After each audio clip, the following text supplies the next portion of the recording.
Welcome to The Space, a video series designed to support teachers and leaders in building brain-friendly classrooms so that all students can learn in deep and joyful ways. I'm Dr. Robert Dillon. I'm Rebecca Hare. The details when it comes to learning space design matter. Light, color, and sound can all make a difference in setting the tone for learning. Even though educators can't control all of these aspects all of the time, they can make small changes that have a big impact.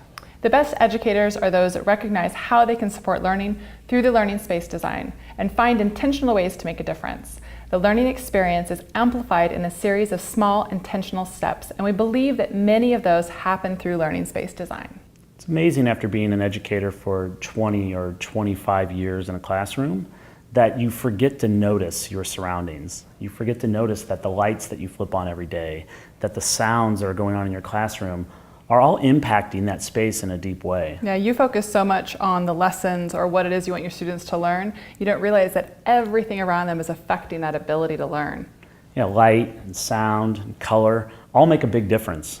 I mean, you can't walk in a classroom that has, bright lights everywhere and think that that's going to be perfect for every kid. Or perfect for every space or every time of day.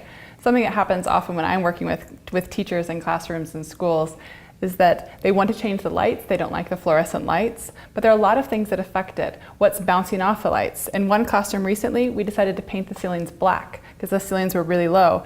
The lighting problem, which we were going to hit next, actually went away. The lights, the fluorescence lights, stopped bothering everyone because it wasn't reflecting off the ceiling anymore. It almost just felt like a night sky. Yeah, it's always good to get feedback though from students. The students will tell you, hey, we should open up the blinds, hey, we should turn on the lights. You get a sense of the energy of the room. Light really does impact the energy for sure. It does, and if you allow the students to move at different times where the light is best for them, like I like to read with natural light.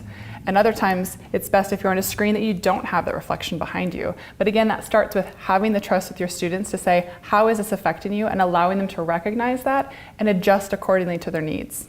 I think color is important too, but it's a hard variable for teachers to change sometimes. It is, especially when you're buying a lot of things from the teacher store and bringing them into your classroom. I find best if you can limit the number of colors and the amount of things that you see. Everything you bring into your classroom has to be visually processed. And every time a child scans the room, they're seeing everything.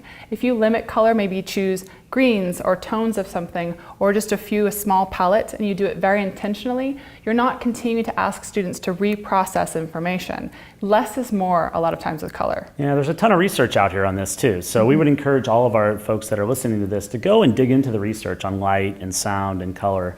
Because even something as easy as sound, if you just go sit in your classroom in a quiet moment where there's no kids and listen to all the sounds that are there without the students and without the learning, and then start to think about how that impacts. Absolutely. I was very lucky in one of the schools I taught in, we had an audio system. And so I noticed that since I didn't have to shout over the students, my tone of voice always remained calm. And that changed the way students reacted to it. I could say, "Jeremy, please put down the pencil." And it was fine because I wasn't shouting, and he could hear me and everyone else could hear me without that annoying, shouty teacher voice. So I think that the tone of sound, it's not just what you're hearing, but the tone of it. Your shouting voices can be very scary sometimes. Yeah, I always talk about the principal voice, the coach voice, and that's just not great for learning all the time. I think the other piece of that is that we know that like 50% of what's said in the classrooms, oftentimes kids don't hear. Yeah. So we have to be thoughtful about repetition and tone and moving around the room where different kids can hear things in different ways. Yeah, you're supporting that with the visuals in the room, and you're supporting that with multiple means of that representation of the words that you're putting out there. You're quiet enough at other times that you allow that time to process. Yeah. So just be intentional about the small things, and you can see big difference. Absolutely. Thanks for joining us for this video on the details of learning space design. Color, light, and sound all impact our kids, and we have to continue to seek ways to minimize their negative impact. Our challenge to you is to intentionally manipulate light for 3 days in your classroom. Try blinds up, try lights off, try lights on. Every day get student feedback. Where do they prefer to learn? How does it work best for them? And then plan your year accordingly.